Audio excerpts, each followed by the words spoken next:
আমি খুনি, তরোয়ালের খুনি, রক্ত মাখা খুনি, রক্ত মাখা ঝোলার খুনি। আল্লাহ আমি কিন্তু তোর নজরে খুনি না, আমি তোর নজরে একজন পরহেজগারী নামাজি। জোরে কোন ঠিক না বিঠি? উনি কি খুনি? জোরে কোন খুনি না। দুনিয়ার মানুষের নজরে উনি একজন খুনি, ঠিক না বেটি? বাদশার নজরের সাক্ষী প্রমাণে খুনি, আল্লাহর নজরে উনি একজন মুত্তাকিন পরহেজগারী আল্লাহওয়ালা। জোরে কোন সুবহানাল্লাহ। আল্লাহওয়ালা, আল্লাহকে যাই ভয় করে, আত্তাকুমুল্লাহ, আল্লাহকে যারা ভয় করে আল্লাহকে বান্দারা আমি আপন হয়ে যাই। জোরে কোন সুবহানাল্লাহ। যুবক ভাইরা শোনার চালনা, কষ্ট হচ্ছে আব্বা, কষ্ট হচ্ছে। আব্দুল কাদের জিলানী রহমাতুল্লাহ হাত তুলে দোয়া করতেছেন, আল্লাহকে বলছে, আল্লাহ বুড়িমা চোখের পানি সহ্য করতে পারে না, আল্লাহ তুমি কি দোয়া কবুল করবো না? আল্লাহ গো তুমি কি দোয়া কবুল করবো না? যতক্ষণ পর্যন্ত আল্লাহ আমার দোয়া কবুল করবো না, অতক্ষণ আমি আব্দুল কাদের জিলানী দোয়া শেষ করবো না। আল্লাহ বলে, আব্দুল কাদের রে দোয়া সারি দে রে, বুড়িমাকে বল নদীর দিকে তাকাইতে রে। ওর আব্দুল কাদের বুড়িমার কলিজার ধন আমি আল্লাহ ফিরে দিয়েছি। আব্বা আব্দুল সামাদ বাদশা যখন তরোয়ালটা নিয়ে চলে গেল, উনি কিন্তু খুনি না, উনি কিন্তু খুনি না। মা দোয়া করি কাঁদতেছে, আল্লাহ আমার সন্তান যদি অপরাধী হয় আল্লাহ তার বিচার তুমি করবা, আল্লাহ আর যদি অপরাধী না আল্লাহ তো মারবি না, নাকি মারবি? আমি মা আল্লাহ আমি মা বড় কষ্ট পাব। শোনারে ও যুবকরা, খবরদার, জীবনে যা কষ্ট দিয়েছেন মা বাবাকে, জীবনে কত আছে গো, বাবাকে ধাক্কা মারি বাড়ি থেকে বাড়ি করি। কয়দিন আগে আসাম মোড়ে সভা করে আসি, স্কুল যাব, একটা বৃদ্ধ মা আসে আমার কাছে হাত বাড়ায়, বাবা কিছু দাও।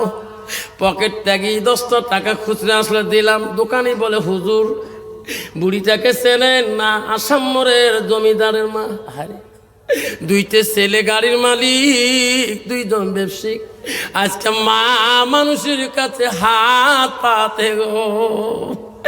যাই বলতো রে, শোনার চাল্লা খবরদার, বিশ্ব নবী রাসূলুল্লাহ সাল্লাল্লাহু আলাইহি সাল্লাম সাহাবা আজমান নিয়ে যেতেছে, এমন সময় আল্লাহ রাসূল দাঁড়াইয়া গেলেন। সাহাবীরা কলরে নবীকে ওখানে দাঁড়াইলেন। একটা বৃদ্ধ মা আসতেছে, আমার নবীর মোবারক চাদরটা দিয়ে ওই চাদরটা আস্তে করে বুড়ি মার সামনে পাড়িয়ে দিলেন। হযরত আবু বকর, হযরত ওমর বলো, সর্বনাশ, বিশ্ব নবীর মোবারক চাদরের এত দাম, কোন দেশের বুড়ি রে, কোন দেশের মেয়ে? আমার নবীর মোবারক চাদরে বসলে আমার সম্মান থাকবে না। আল্লাহ রসুলের সাথে বৃদ্ধ মাটা গল্প করে চলে গেল, আমার নবীর সাথে কি বা কথা বলে গেল। হযরত আবু বকর ওমর বলো, আমার নবী ওই চাদর মোবারকে আমরা এত সম্মান করি, ওই মেয়েটা বৃদ্ধ মাটাকে আপনি চাদর মোবারক কেন বসতে দিলেন? নবী বলছে, আবু বকর রে, ও মোর ওই বৃদ্ধ মাটাকে চেনেন না? এমন আবু বকর, আমার মা আমিনা মৃত্যুর পরে আমার ওই মাটা আমাকে আদর করেছে, উনি হল হযরতে হালিমাতুল সালেহা।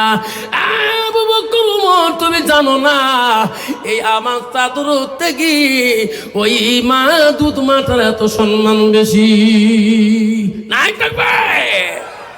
আব্বারা কষ্ট দিতে চাই না, সেই জন্য বোনার আব্বার আমি বলছি, আমার মা বোনকে বলছি, মা আমার জলেশ্বরে মা বোনেরা, আমারও মা বোনেরা, কেসরা মারার মা বোনেরা, পীর বাড়ির থেকে দূর দূরান্ত থেকে মা বোন আসছে, মা গো জান্নাত যদি যাইতে চান মা, ও মা খবরদার খবরদার খবরদার মা গো, স্বামীকে গালি দিবেন না মা। ও বন্ধুরে, একলা মেয়েদের দোষ না রে বাবা। আল্লাহ রসুল বাড়ির দিকে চলে গেলে হযরতে মা আয়েশা সিদ্দিকা, নবীজির প্রথম বিবি ছিল হযরতে মা খাদিজাতুল কুবরা, দ্বিতীয় বিবি ছিল